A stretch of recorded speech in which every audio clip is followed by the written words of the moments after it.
The bowl of soup was still hot when my daughter told me in a firm voice, without blinking, "Dad, you either go to the nursing home or you sleep in the doghouse. You choose." Her words hung in the air, so heavy that not even the clock in the dining room dared to keep ticking. The spoon fell from my hands, and the metallic noise sounded like a gunshot. I sat there freezing, looking at her. Not because I did not believe what she had said, but because in that moment I understood that the little girl I raised with so much love had disappeared a long time ago. In front of me remained only a woman hardened by ambition, a stranger with my blood in her veins. Beside her, Michael, her husband, watched in silence with his arms crossed, and that arrogant smile I never liked. He was the one who pushed her to treat me like this. I knew it, but what he did not know was that I had learned to stay silent, only to listen better. "The nursing home or the doghouse?" she repeated as if speaking to a stranger. "Is that what you think of your father?" I asked calmly. "That is what I think of a man who can no longer fend for himself. We need space, Dad." "Space?" I smiled sadly. "This house has 6 bedrooms." "It is not about the size. It is about living together," Michael intervened. "You interfere in everything, William. It is better for you to be in a place where they take care of you." "Take care of me? What a false word coming from a hypocritical mouth." I took a deep breath, grabbed my napkin, and placed it on the table. "I understand. So you accept going to the nursing home?" Emily said impatiently. "No." I stood up slowly with a serenity that seemed to confuse them. I took my old phone out of my pocket and dialed a number I had not used in more than 10 years. "What are you doing?" she asked, crossing her arms. "Making a decision," I replied, and put the phone to my ear. A deep voice answered on the other side. "William, is that you?" "Yes, Robert. The time has come." "Are you sure?" "More than ever." "Good," he said. "I will be there in half an hour." I hung up, put the phone away, and looked at my daughter. "Someone is coming to pick me up." "To pick you up? Who?" "You will see." I sat back down. The silence at the table was thick. Emily did not know whether to feel relieved or restless. Michael, on the other hand, looked uncomfortable. He glanced at the door every now and then as if expecting a surprise he did not quite understand. But before continuing, I would like to know if you subscribe to the channel William's Revenge Stories and if you like the video. This helps me see that you support me and enjoy my stories. Now let us continue. For half an hour, the ticking of the clock was our only company. Emily avoided looking at me. Michael kept checking his phone. I watched the soup-stained tablecloth, remembering how many times I had cooked for them, how many nights I had stayed up watching over fevers, how many times I had prayed they would lack nothing. "Dad, we are a family," she used to tell me when she was a child. What irony! Now she was kicking me out of the house I built myself, brick by brick, with my worn worker hands, and my back broken in 2. The humiliation did not hurt. The erasure did, because being forgotten by a child does not kill you all at once. It extinguishes you little by little, like a candle running out of oxygen. At 7:30 sharp, someone knocked on the door. 3 firm, slow knocks, as if each one announced the end of an era. Michael was the one who got up to open it. When the door opened, the air changed. There he was, Robert Davis, impeccable in a dark suit, hair combed back, face aged but with the same steady gaze I remembered. He had been my partner decades ago when we both dreamed of building a small construction company. I invested everything I had. He took care of the rest. When my wife got sick, I sold my share to pay for her treatments, and he never forgot it. "Good evening," Robert said, walking in with determination. Emily froze. Michael straightened up, trying to hide his nervousness. "May I ask what you're doing here?" my son-in-law asked. "I came to see my friend," Robert replied, without even looking at him. Then he looked at me. "Ready, William?" "Ready," I said, standing up. Emily finally reacted. "What is happening, Dad? Where are you going?" "To a place where people remember what the word family means." She frowned. "I do not understand." You do not have to understand, Emily. Just watch and learn. Robert turned to me. Do you want to bring anything? Nothing that comes from this house. Michael laughed mockingly. And where do you plan to go? To live off your friend's charity? Robert looked at him with an unsettling calm. You are mistaken, boy. William is not going to live off my charity. Oh, no? No, he's going to live off what is his. Emily dropped her jaw. His? What are you saying? Robert smiled barely. You will find out later. He offered me his arm, and we walked out together. As we crossed the threshold, I turned around and looked at my daughter. For an instant, I thought I saw something like regret in her eyes, but she hid it immediately. Dad, we are a family. Do not do this, she shouted. I stopped without looking at her. Families take care of each other, Emily. They do not abandon each other. And I closed the door. Robert's car was waiting for us outside, an elegant, silent black SUV. I got in slowly. As we drove down the street, the lights of my house grew smaller in the rearview mirror. I knew you would call me some day, Robert said, lighting a cigarette. Maybe I took too long. No, you did it just in time. I looked out the window. The city was still alive, indifferent, as if nothing had happened. But inside me, something had died, and something new was beginning to be born. I knew that tonight did not end with an escape. Tonight, my justice began. The car moved slowly through the city lights. Robert drove without speaking, and I was grateful for that silence. Sometimes words only serve to dirty what the soul already understands. I looked at my reflection in the window, an old man with tired eyes and a heart full of scars. I wondered at what moment my life went wrong. When did my daughter stop seeing me as her father and start seeing me as a burden? Perhaps the answer was in the past, in those years where everything seemed eternal, even love. Emily was only 9 years old when her mother Sarah got sick. The diagnosis was cruel. Advanced cancer. I was working at a construction company that barely let me breathe. I left the house before dawn and returned when she was already asleep. But every penny I earned was for her treatments. I remember one night at the hospital. Sarah took my hand and said with a weak voice, William, if something happens to me, promise me you will not let Emily forget what love is. I promise, I replied, and felt her hand grow cold little by little. I kept that promise with my whole being. I became mother, father, friend, shelter. I did not mind going hungry if she could study. I sold my car, my tools, my wedding watch, everything. When she turned 16, I bought her first dress for the school dance. It was simple, ivory-colored. She cried with emotion and hugged me so tight, I felt my heart would burst. I love you, Dad, she told me then, and I believed that nothing and no one could break that bond. But life, like cement that cracks over time, began to show its fissures. The first change came when she met Michael, a well-dressed boy, confident smile, calculating eyes. From the first time I saw him, I knew he did not have good intentions. Too sure of himself, too charming, and with a hunger that was not satisfied with affection. He is a good man, Dad, Emily told me, excited. And what does he do for a living? He is starting a business. He just needs a little push. And you think I am that push? I'm not saying it for that, but if you could help him, it would be a gesture of trust. Help him. That word chased me for years. Helping him meant giving him my money, my contacts, my time. Little by little, my house filled with his presence, and my life began to empty out. Michael started deciding what we bought, how we spent money, even what time I could use the television. When I complained, Emily told me, Dad, do not exaggerate. He is only trying to help you. Help me do what? Forget who I am?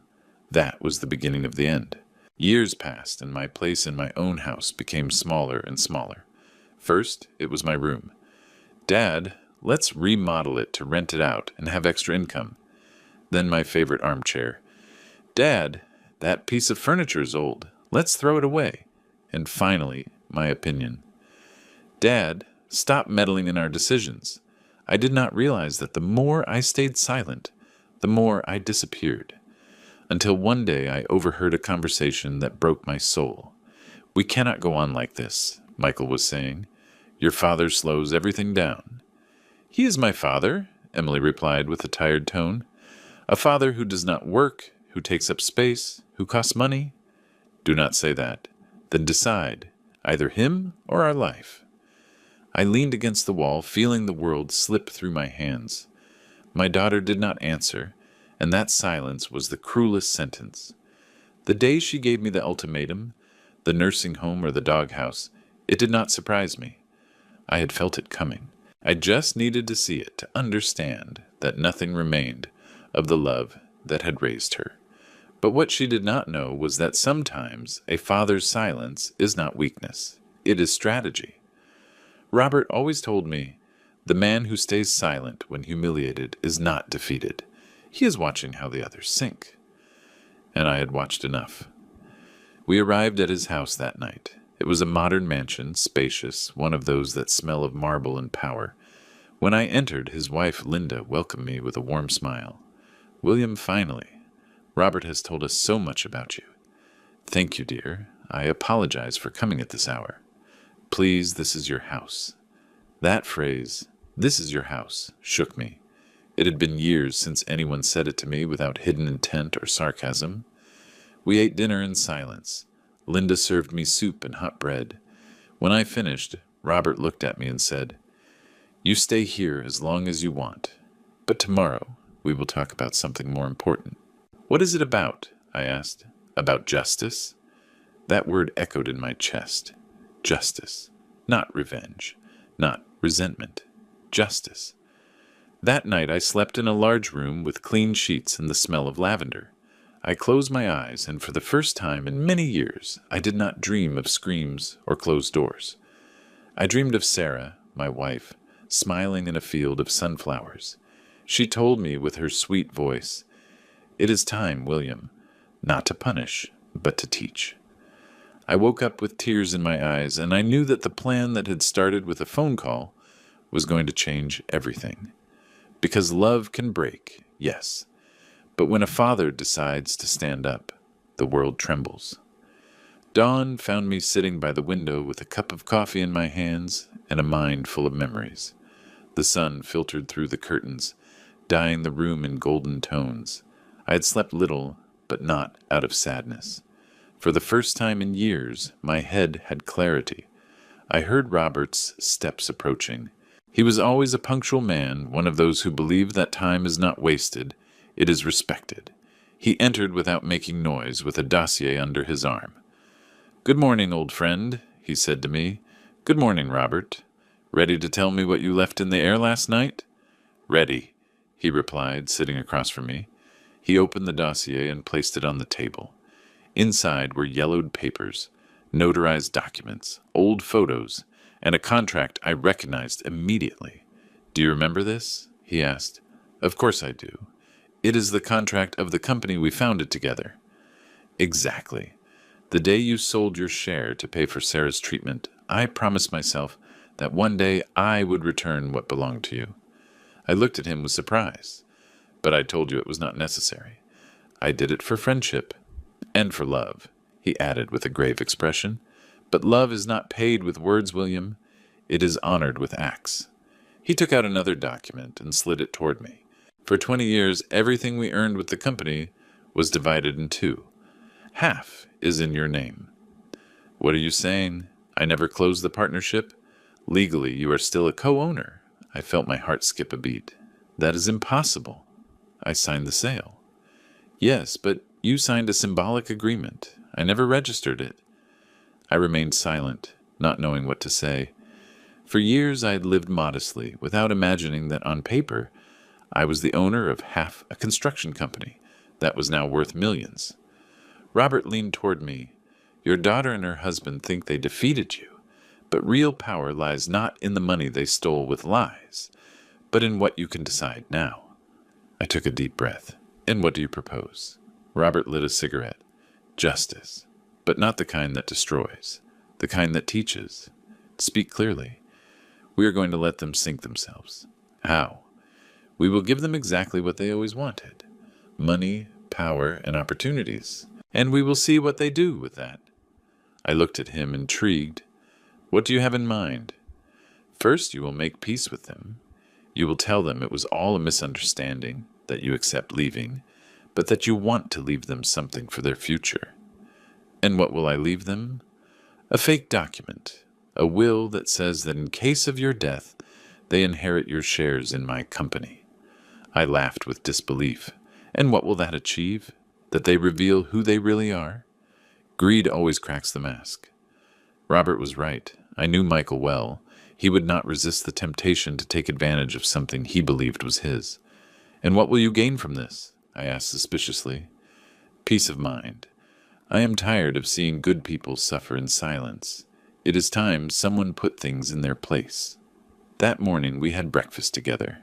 His wife, Linda, listened in silence with that serenity that only wise women have. When Robert told her the plan, she nodded slowly. William, she told me, sometimes the lessons that hurt the most are the only ones that leave a mark. I do not want to hurt them, Linda. I just want them to understand. And they will, she said, but in their own way. We finished breakfast in silence. The air felt dense, as if the universe were waiting for the next move. At noon, Robert took me to his office. It was an imposing building in the center of the city. The walls were covered with awards, photographs with politicians and businessmen, and a large golden plaque with his name. At the entrance, the employees greeted him with respect, but what impressed me most was what I saw on the back wall. A portrait of me, younger, framed next to his. I always kept it there, he said, noticing my surprise. Why? Because everything I am started with you. I felt a lump in my throat. So many times I had felt useless, old, forgotten, and without knowing it, I was still part of something much bigger. Robert handed me a folder. Here are the documents we will use. Do not worry, everything is prepared. And what should I do now? Go back home? Home? I asked, bewildered. Yes, to the house they kicked you out of. His look turned serious. It is time they learn what it means to face the gaze of a man who has no fear. That night when I arrived, the house was in semi-darkness. Emily opened the door with a surprised expression. Dad? What are you doing here? I forgot something, I replied calmly. What thing? My dignity. She stepped back, confused. Michael appeared behind her, visibly annoyed. I thought you were going to the nursing home. I changed my mind, I said, taking out the envelope Robert had given me. And what is that? Emily asked. My will. The silence was immediate. I could feel their breathing quicken. Michael took a step forward. Will? Yes. I decided to leave everything in order before leaving. Emily blinked, trying to maintain composure. It was not necessary, Dad. Of course it was, I replied with a slight smile. You never know who might end up with what when one dies. I left the envelope on the table and looked at them. Tomorrow I will come with the notary to sign. I turned around and left, before they said anything else. I closed the door slowly, and as I walked down the steps, I knew the game had begun. That night, from the car window, I watched the illuminated house. I saw shadows moving inside. I knew they could not wait until tomorrow to open the envelope, and that anxiety would be the beginning of their fall. Because the worst trap is not the one laid with hate, it is the one built with truth. The next morning I woke up before dawn. The air smelled of damp earth and fresh coffee. Robert was already up, reviewing some papers in his dining room. He wore that calm look that always hid something calculated behind it. Did you sleep well, William? He asked me. Too well. I haven't rested like this in years. Perfect, he said, pouring himself a cup. Because today the real test begins. He handed me a sealed envelope. What is this? An exact copy of the fake will you left at the house last night. They will not open it without investigating first, you will see. And what will they do? What every thief does before stealing. Make sure the victim is not watching. I smiled. I knew exactly what he meant. Meanwhile, in my old house, the atmosphere must have been a contained storm.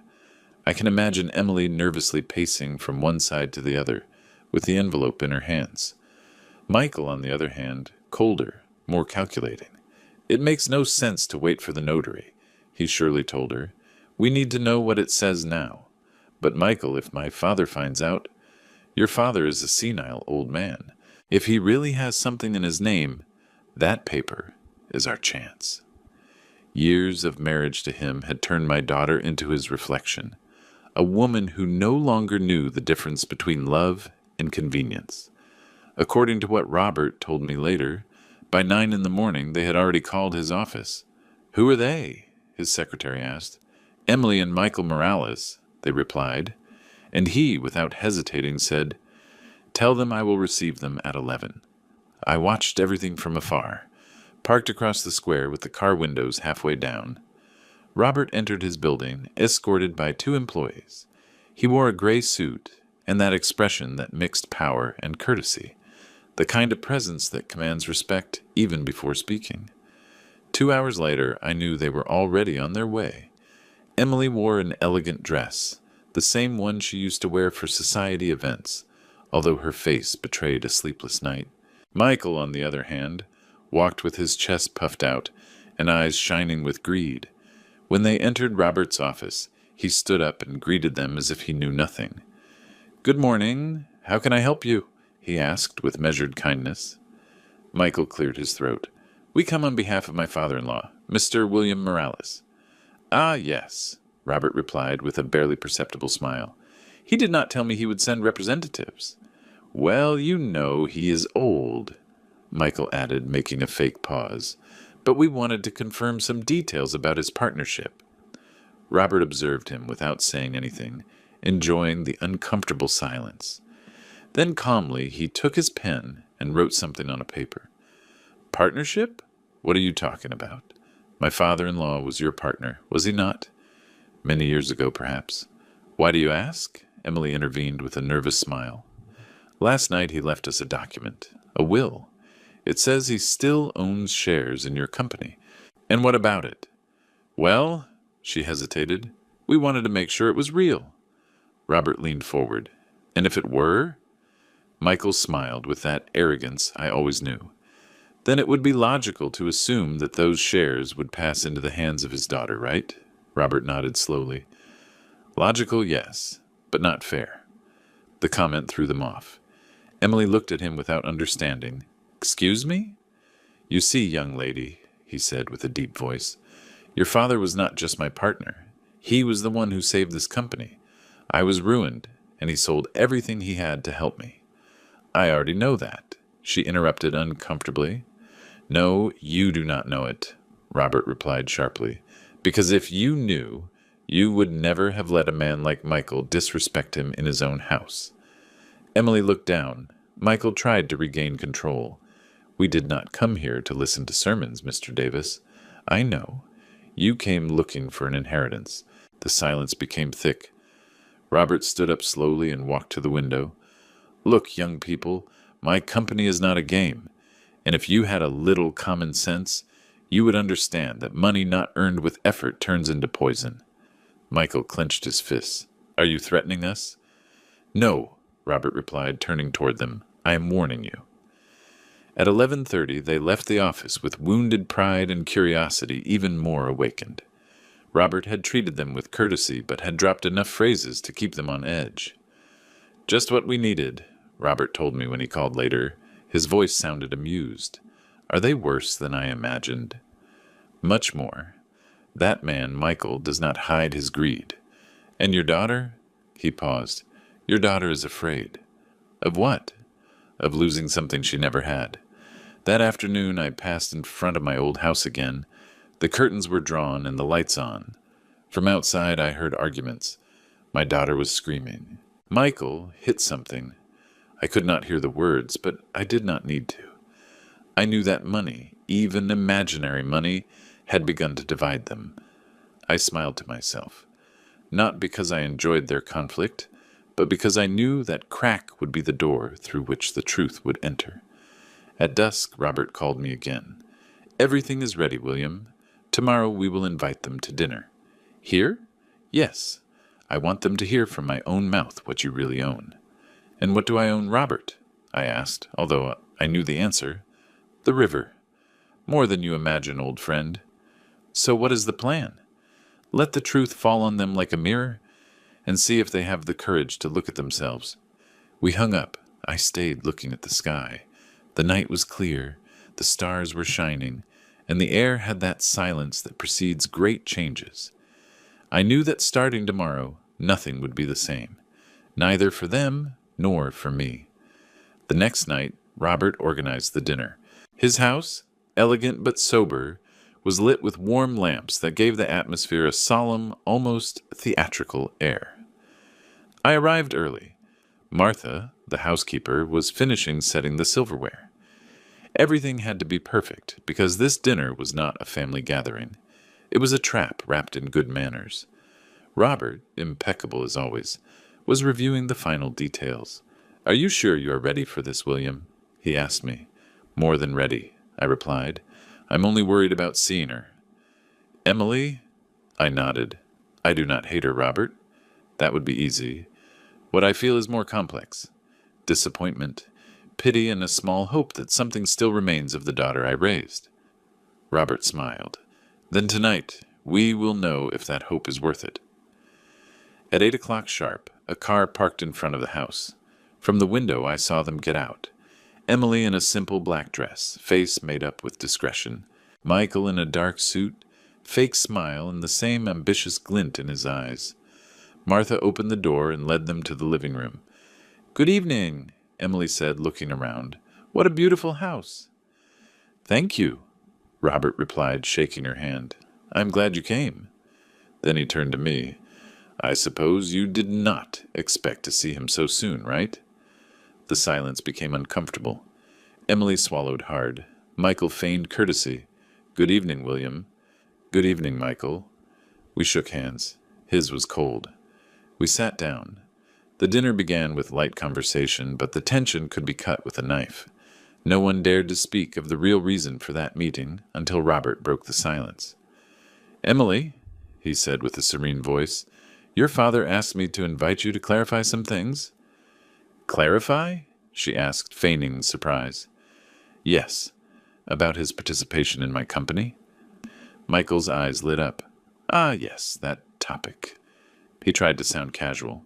"We thought all that no longer existed." Robert smiled barely. "Ah, but it does exist." His tone changed. The kindness became surgical precision. He took out a leather folder and placed it on the table.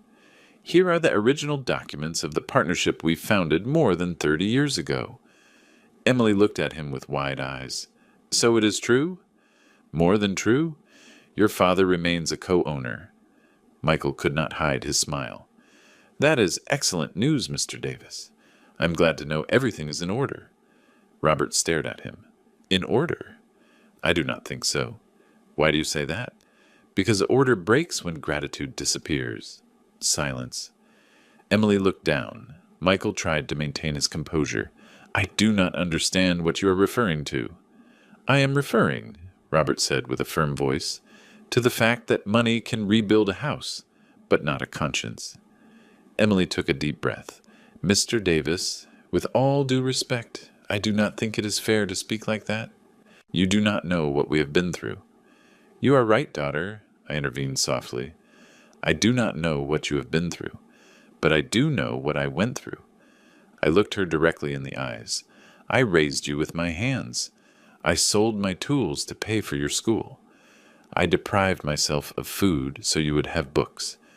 And one day when I asked you for a little space to grow old in peace, you gave me two options, the nursing home or the doghouse." Emily closed her eyes as if my words hit her physically. Michael put a hand on hers, but she pushed it away. "Dad," she whispered, "Do not speak yet." I took a breath. "I did not bring you here to humiliate you. I brought you so you can see who became the mirror of your ambition." Robert got up and went to a side cabinet. He placed a wooden box on the table. Inside were old photographs, my wedding with Sarah, Emily's birthdays, the first blueprints of the company, all mixed with notary papers and newspaper clippings. "Look," he said, opening a photo. "This man, your father, was the one who gave me the chance to rise when I had nothing." "It makes no sense to dig up the past," Michael replied uncomfortably. "Yes, it does," Robert said, raising his voice. "When the past serves to remember who deserves respect." Emily stood up trembling. "Dad, I knew nothing about this." "You did not want to know, daughter. Love made you uncomfortable when it did not serve to show off." The silence that followed was heavy. Martha brought dessert, but no one touched it. Robert, serene, looked at Michael. "I know what you were planning." Michael turned pale. "What are you saying?" "You thought my company would pass to you, right? That Williams will guaranteed you a fortune." Emily looked at him terrified. "How do you know?" "Let's say I have good ears and better friends," he said, looking at me. I nodded slowly. "The document I left at the house was a test." "A test?" Michael repeated. "Yes. I wanted to know if there was still any love left in you, or if you only saw numbers." Michael stood up furious. "This is a trap." "No," I replied calmly. "This is life returning the reflection of your actions." Emily began to cry silently. Her tears hurt me more than her words that night. She covered her face, murmuring, "Forgive me, Dad. I did not know what I was doing." "Yes, you knew, daughter," I said with sadness. "But now I understand that guilt can also be a form of learning." Robert approached and put a hand on my shoulder. "The truth has been told, William." I nodded. "Yes, but it is not over." I looked at both of them. "Tomorrow I want you to come back to my house. There is something else I must show you." Emily looked up confused. "What thing?" "The true inheritance," I replied. Michael tried to reply, but Robert stopped him with a gesture. "It is in your interest to listen," he told him with a firm voice. "Sometimes the greatest fortune does not come in bills, but in lessons that mark the skin." They left the house without saying a word. I watched them leave from the window. Emily walked a few steps behind her husband with her shoulders slumped. Michael, on the other hand, remained upright, with the contained fury of one who does not accept losing. Robert looked at me and said, "Now begins the second part, William." "And what is it?" "The hardest one, letting remorse do its work." I nodded. I knew he was right. Sometimes punishment needs no screams, nor revenge, nor courts, only a clean mirror and the silence of conscience. The dawn of the next day brought with it a deceptive calm. From the window of the room Robert had prepared for me, I observed the garden covered in dew.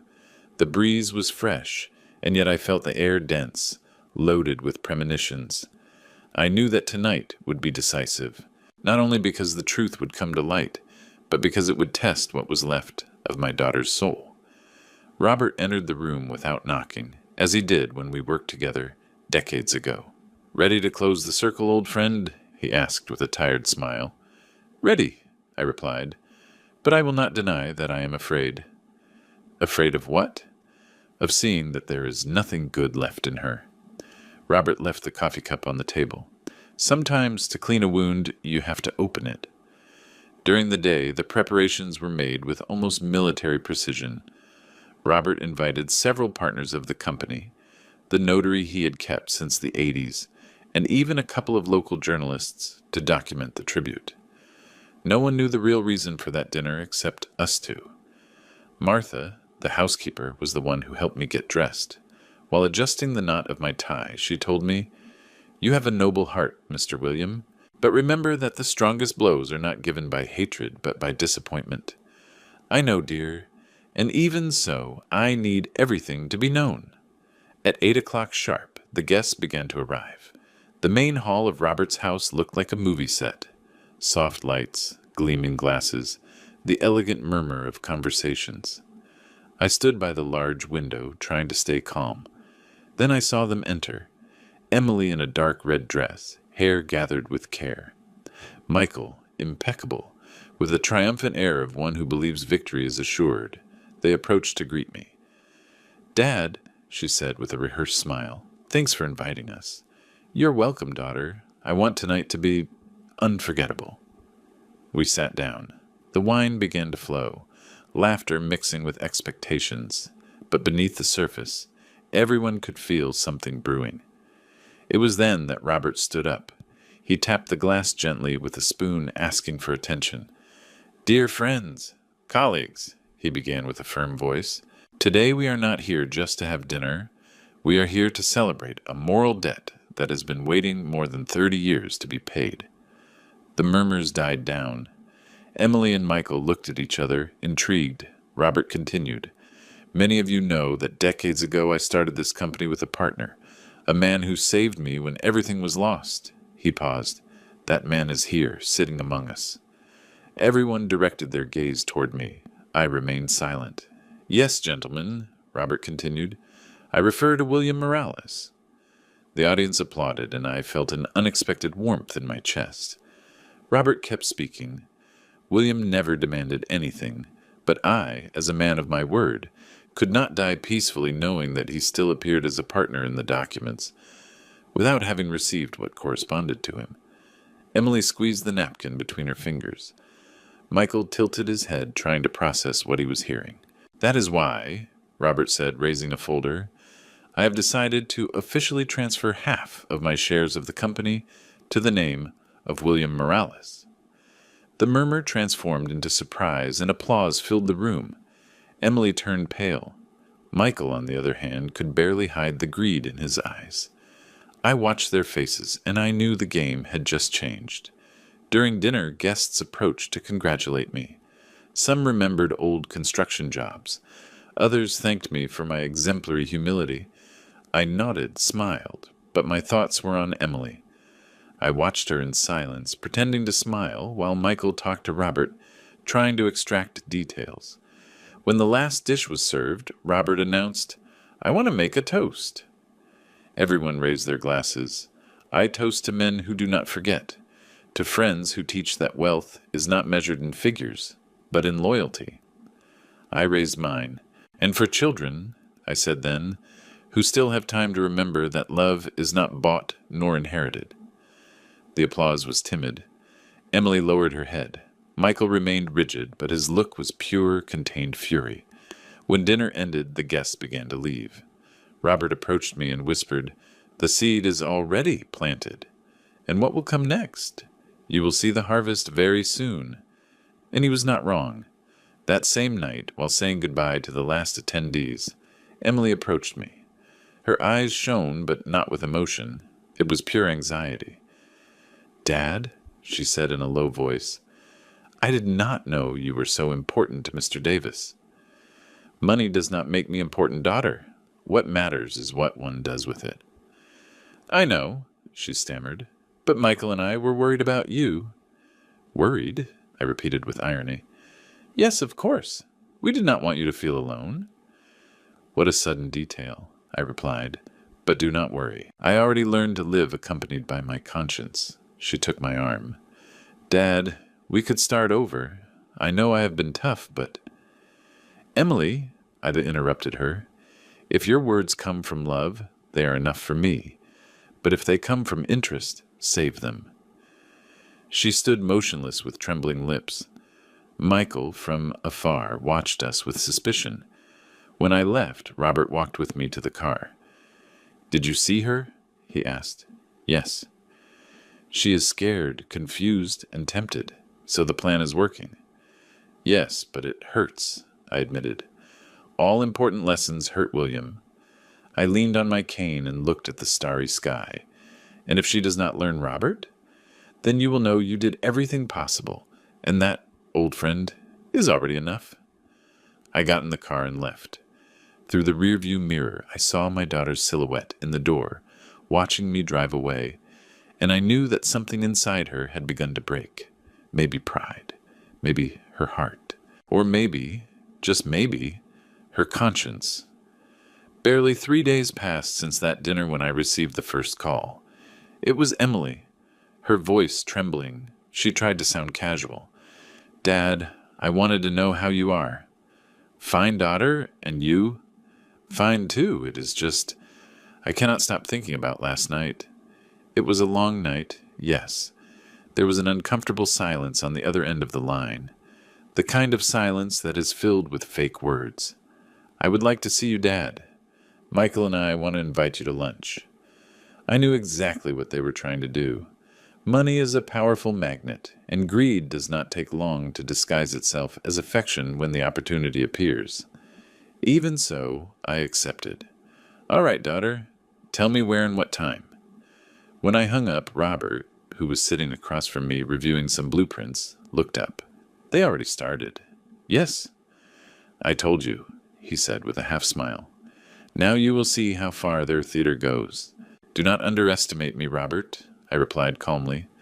I invented that theater when I pretended to be okay so my daughter would not see me cry.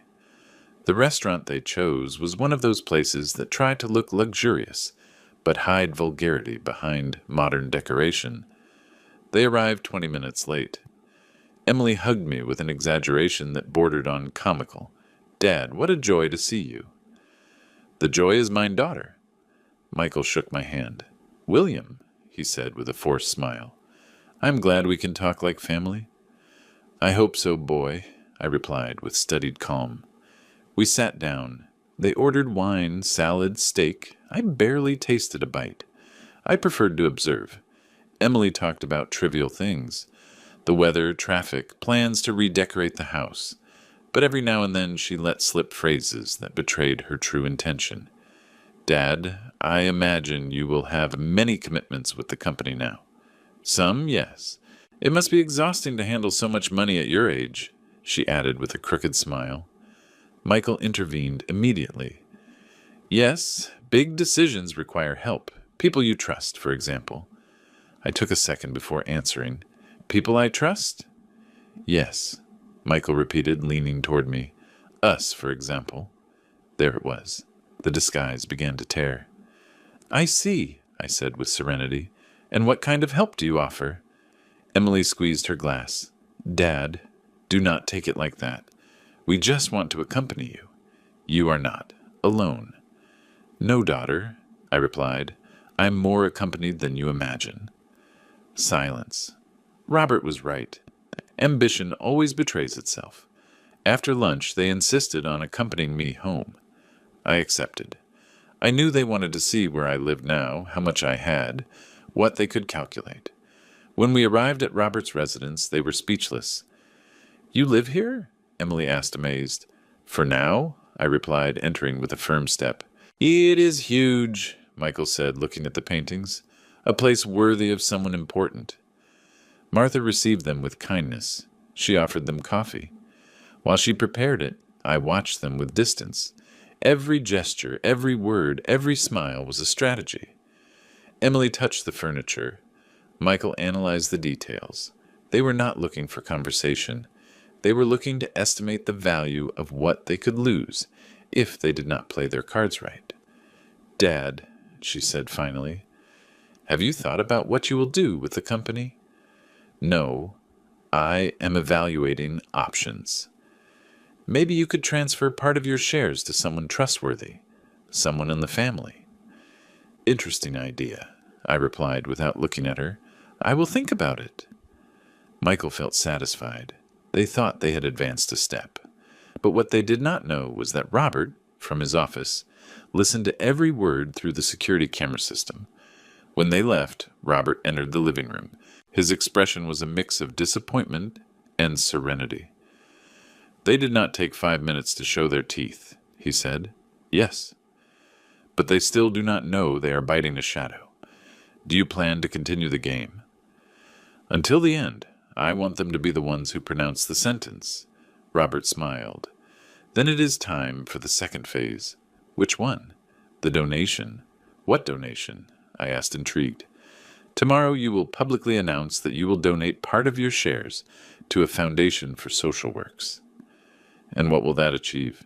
Desperation. When greedy people feel they are losing, they become dangerous, and they reveal everything. That night I could not sleep. I looked at an old photo of Emily as a child. She was 6 years old and sitting on my shoulders, laughing while the rain soaked us in the park. I remembered her small voice telling me, Dad, when I grow up, I'm going to take care of you like you take care of me. I closed my eyes. The pain did not come from the betrayal, but from the memory of that broken promise. The next morning we made the announcement. Robert organized a press conference at the company headquarters. Journalists, cameras, photographers, everyone was there. He handed me a prepared speech, but I preferred to speak from the heart.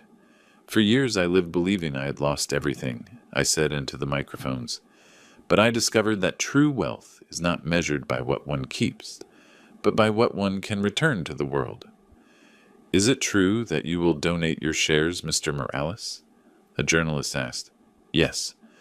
I will transfer them to a foundation that will bear the name of my late wife, Sarah, to help young people without resources study engineering. Applause filled the room.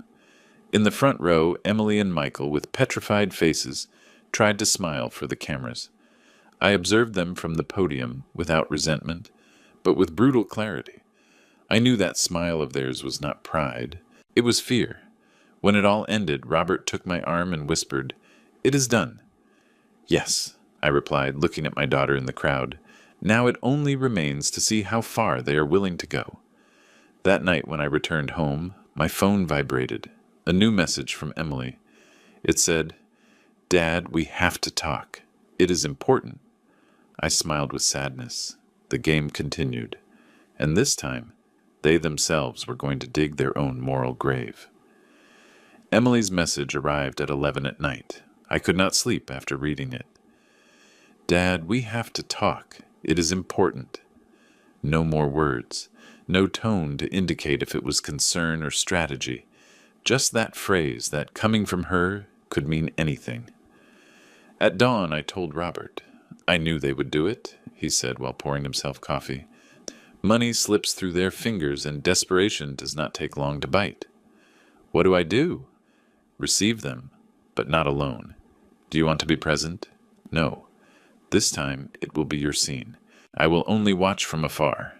And so it was. Emily arrived mid-afternoon. Michael came behind with that air of someone entering territory that does not belong to him but acting as if it were his. Martha received them with courtesy, although her eyes pierced through them. "Come in. William is waiting for you in the living room." I saw them enter, and I knew they brought a rehearsed script. Emily walked slowly, as if wanting to measure my reactions. Michael followed her with a folder under his arm, feigning serenity. "Dad," she began. "Thanks for seeing us." "I always receive my family daughter," I replied without getting up from the armchair. "We came to talk about the foundation," Michael added with his honeyed tone. "It seems like a noble project to us, but we believe you might need help handling all that." "Help?" I asked, feigning surprise. "Of course. It is a lot of money, a lot of responsibility. You would not want something to go wrong." Emily nodded. "Dad, we do not want anyone to take advantage of you. We could help you manage the funds, so everything is transparent." "Transparent?" The irony almost made me laugh. "I understand," I said. "And what exactly do you propose?" Michael opened the folder. "We have drafted a joint management document. You would keep the honorary direction, but we would take care of the daily handling." I watched him without interrupting. The paper had my name printed in large letters. It was a contract disguised as nobility. As soon as I signed it, all the foundation's money would pass into their hands. "I see you have worked hard," I said, clasping my hands. "We want to do it for you," Emily replied. "For Mom." "For Mom." Using Sarah's name was the lowest blow. I felt a knot in my chest. "For Mom?" I repeated slowly. "Yes," she said, almost crying. "You always wanted her memory to stay alive, and now you want to be her moral heirs. What a generous gesture." Michael noticed the tone and frowned. "Is there a problem, William?" "None. I was just wondering if you really think I do not know how to read between the lines." Emily looked at me confused. "What do you mean?" "I mean, you just tried to steal from an old man the only thing he has left, his dignity." Silence fell like a dry blow. Emily was trembling. Michael tried to maintain control. "It is not what you think, William." "Then explain it to me." "We wanted to help, just that." "Help? With legal clauses, hidden signatures, and commissions?" Their faces broke down. Michael gritted his teeth. We were not going to hurt you. You already did, the day you called me a burden, the day my daughter kicked me out of my house. Emily broke down crying. Dad, I was confused. No, daughter, I said, standing up. You were blind, but not from love, from ambition. She covered her face with her hands. Michael tried to approach, but I took a step back. Do you know what is saddest, Michael? That you thought your intelligence would be enough to hide your greed. But greed cannot be disguised. It smells. You have no proof, he spat. I do not need proof, I replied calmly. I have memory. Then a slight click sounded. Robert entered the room slowly, holding his phone. Oh, proofs are not missing, he said with an icy smile. Michael turned pale. What does this mean? It means, Robert said, that I just recorded the entire conversation. He held up the device. Every word, every lie. Emily turned to me terrified. Dad, please, do not do this. Do this? Tell the truth? I asked. You do not understand, she said, sobbing. If this comes out, we will lose everything. Everything that was not yours, Robert clarified. Michael tried to regain control. We can negotiate, he said nervously. We delete the recording. We make a deal. There are no more deals, I cut him off. You miserable old man, he shouted and took a step toward me. Robert stopped him with a cold stare. I advise you not to try it. Emily fell to her knees. Dad, please, she said through tears. Do not leave me like this. Like what daughter? I asked, looking at her with broken tenderness. Without money or without a soul? She did not answer. Her crying filled the room.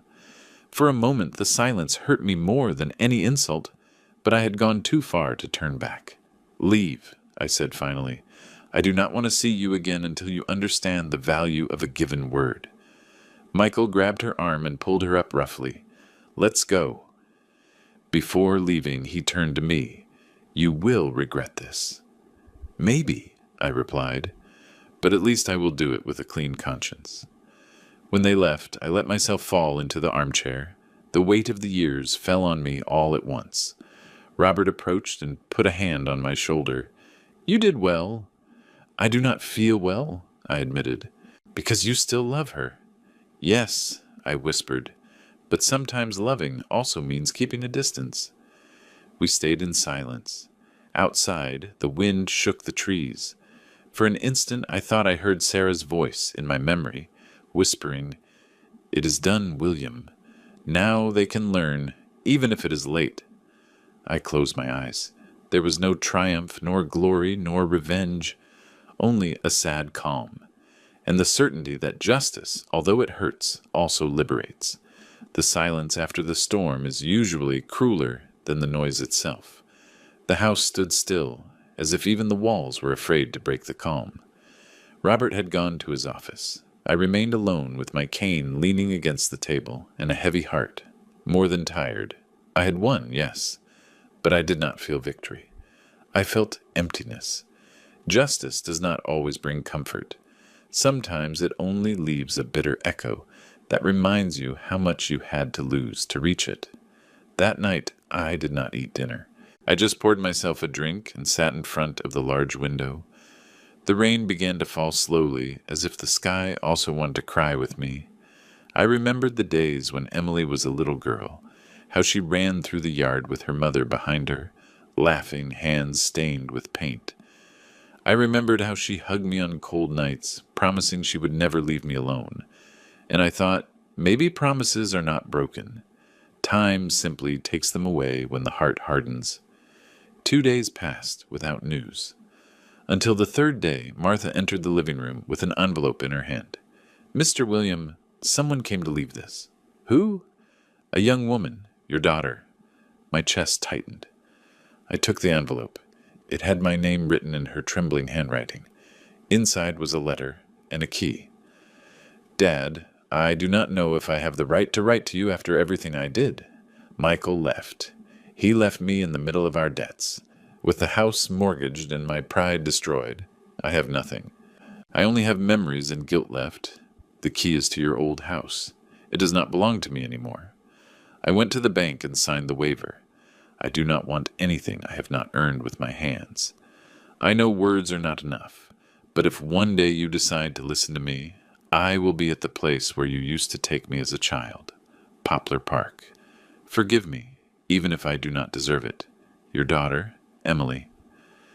I read the letter 3 times. The ink was runny in some sections. Tears, maybe, or rain.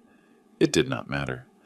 What mattered was that for the first time in years, I felt I was speaking to the real Emily, not to the woman Michael molded to his whim. That afternoon, I asked Robert to take me to the park. He said nothing, just nodded and prepared the car. The sky remained gray, but the air smelled clean. When we arrived, the park was almost empty. The poplars swayed gently with the wind, and there, on the bench where we used to sit, was her, Emily, dressed in a worn coat, hair loose, eyes swollen. She saw me approaching and stood up, but did not dare to move. I advanced with a slow step, leaning on my cane.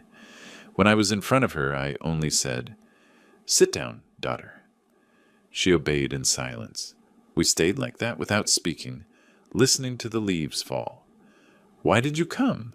I asked finally. "Because I have no one else." "Yes, you do, Emily. You have yourself, and that is worth more than you imagine. I do not know if I can be who I was again." "No one can," I replied, "but one can start from another place." She cried without hiding. I let her cry.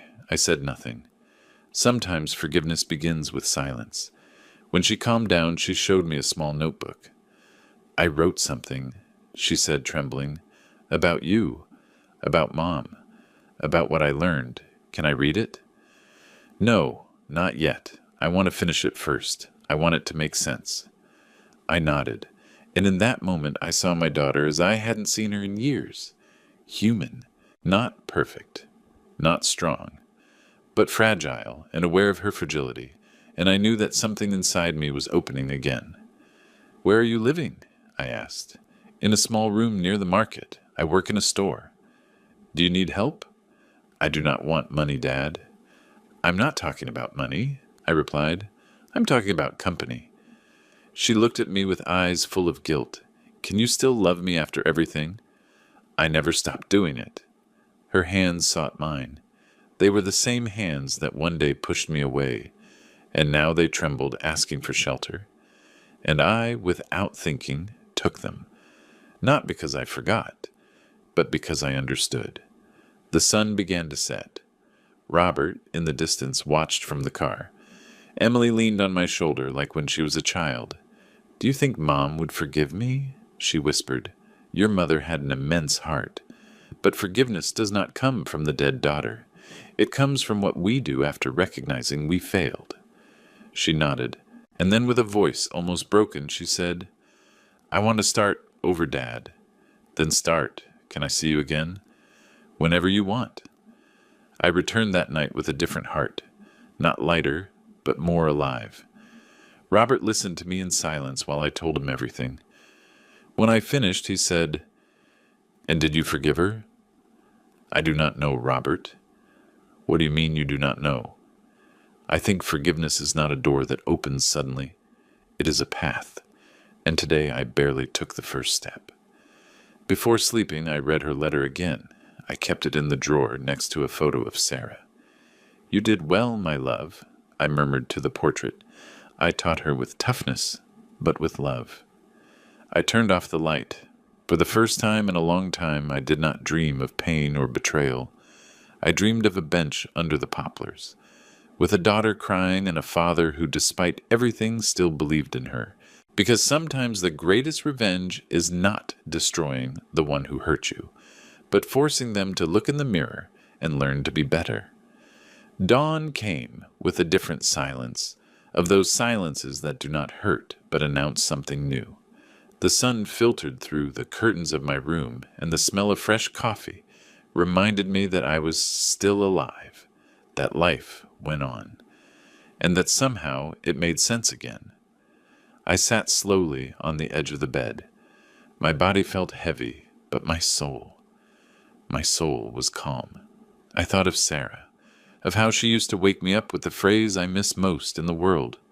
William, do not get used to pain. You were not made to suffer, but to teach. Maybe that is why I was still here. Not to settle scores, but to leave a lesson that would survive my mistakes and those of the ones I loved. After what happened with Emily, Robert insisted I take a break. You need clean air, far from everything, he told me one morning while reviewing papers in his office. And do you think one can get away from the past just by breathing differently? I replied, half joking. No, but you can learn to live with it without it drowning you. He was right. That is why I accepted his proposal to spend a few days at the country house, the one I hadn't visited in years. Before leaving, I decided to write a letter to my daughter. Not a letter of reproaches, but one of emotional testament. Because money can divide, but words, if they are honest, can heal. Dear Emily, I do not know if these lines find you well. I do not write to judge you, but to explain what time taught me. When your mother died, I thought my purpose was to protect you from pain, but by doing so, I have also protected you from the truth. That love without limits sometimes destroys what it tries to save. I gave you everything, daughter, and in that everything I forgot to leave you space to make mistakes without fear. I do not blame you for getting lost. We all do sometime. The important thing is not how much we fall, but if we are capable of looking up. If you ever doubt who you are, look for the reflection in the eyes of who forgives you, not in those of who flatters you. You will not inherit my fortune, but something more valuable. My name. Take care of it. With love, your father. I left the letter on the desk inside a sealed envelope. Then I went out to the garden. The air smelled of damp earth and dry leaves. In the distance, Robert's car waited. Martha approached to say goodbye. Will you come back soon, Mr. William? She asked. I do not know, dear. Sometimes one does not return. One just learns to stay at peace where one is.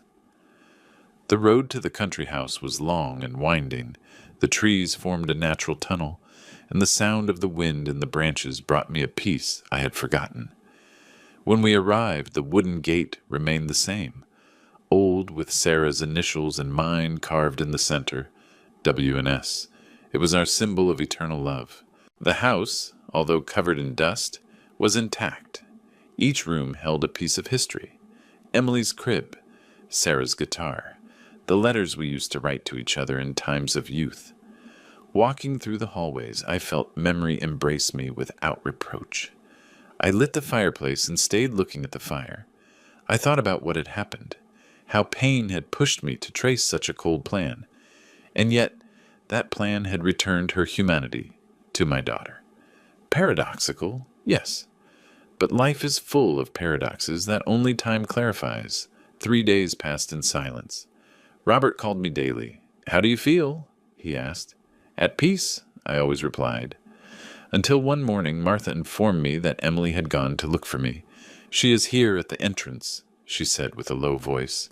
She looks different. I went out to the porch. There she was, standing with a bouquet of wildflowers in her hand. Her eyes no longer had the shine of vanity, but of someone who had cried too much. Dad? Her voice was barely a whisper. Can I come in? I nodded. We walked inside without speaking. She placed the flowers on the table. They are from Mom's garden, she said. I recognized them. We sat by the fire. For a few minutes we only heard the crackling of the wood, until she broke the silence. I read your letter, and what did you feel? Shame and relief. Relief comes when the soul stops lying to itself, I replied, her eyes filled with tears. Dad, I want to do something with the foundation. Not to redeem myself, but to honor her. I want to work there, not as an heir, but as a volunteer. I want to start from the bottom. I looked at her in silence. It was not the voice of the haughty woman who one day called me a selfish old man. It was that of the girl who one day promised to take care of me. And I felt that Sarah, wherever she was smiling. Then do it, I said. Would you really let me? I have nothing to leave you, daughter, only the opportunity to do it right. She nodded, drying her tears. For the first time in a long time, she did not speak to me of money or guilt. She spoke to me of purpose, and I knew that finally she was waking up. That afternoon, Robert arrived without warning. He brought some documents. I'm interrupting something important, I know, he said, but this could not wait. What is it? I asked. The legal formalization of the Sarah Morales Foundation. I want you and Emily to sign together as representatives. Emily looked at him excited. Me too? Yes, daughter, I said. It is time you earn your place. We signed the papers. When I finished, Robert looked at me with a mix of pride and melancholy. You know, old friend, not everyone has the courage to forgive without forgetting. It is not courage, I replied. It is love that learned to set limits. Weeks passed. The foundation began to work. Emily worked every day supervising scholarships, helping young people who had no resources to study. Sometimes I watched her from afar talking to the students, and I saw in her gestures the reflection of her mother, that silent tenderness that cures without words. Michael, her ex-husband, disappeared from the map. He never looked for her again, and she never mentioned him again, as if by losing him she had recovered something that was worth infinitely more, her dignity. One day, while reviewing the foundation's reports, Emily brought me a box. This is for you, Dad. What is it? My notebook, the one I told you I was writing. I opened it. On the first page, a title, The Man Who Taught Me to Lose Without Hating. I began to read. Every word was a portrait of what we had lived, told from her eyes. It was not a story of guilt, but of learning, of a daughter who made a mistake, of a father who knew how to wait. When I finished, I looked up. She was there smiling through tears. Do you like it? She asked. It is the most beautiful inheritance you could have given me. The following months were the calmest of my life. The country house filled with laughter, grateful young people, life. Sometimes in the afternoons, Emily and I walked together among the poplars on the path. She took my arm and spoke to me of her plans for the future. I want to open a mentorship program, she said, so the kids not only study, but learn what Mom always said, that a person's value is not in what they have, but in what they give. Then do it, daughter, I replied, and do it your way. And every time I saw her smile, I understood that life, even in its cruelty, knows how to close circles with delicacy. One afternoon, while the sun was setting, Robert found me sitting on the porch. What are you thinking about? He asked me. That I do not have much time left, but finally I know what I will leave behind. And what is that? A story that ends well. We both laughed. He took out his pipe. I took my cane, and we stayed looking at the horizon in silence. After so many years of struggle, I understood something simple. There is no justice without compassion, nor redemption without pain. That night before sleeping, I wrote a last note, which I kept next to Sarah's portrait and Emily's letter. If anyone ever finds these words, I want them to know that forgiveness does not erase the past. It illuminates it. Do not seek revenge. Seek understanding. Do not keep grudges. Keep memory. And when life hurts, you remember. Love does not always save, but it always teaches. I turned off the lamp. The fire crackled in the fireplace. Outside, the poplars whispered, as if the wind repeated my thoughts. I closed my eyes, and for the first time in a long time, I did not feel fear or sadness. Only gratitude, because I had understood that my greatest fortune was not the money, nor the company, nor the signed papers, but having recovered my daughter, having left in the world something more than a story, a teaching, a legacy. And so ends my story. Not with a perfect ending, but with a heart at peace. Because at my 70 years, I learned that children are not always as one dreams them, but the love of a true father never retires.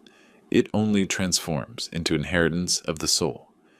And if you reach this far, I thank you from my heart for accompanying me on this journey. If this story moved you, I invite you to subscribe to the channel. Leave your like and comment what you thought.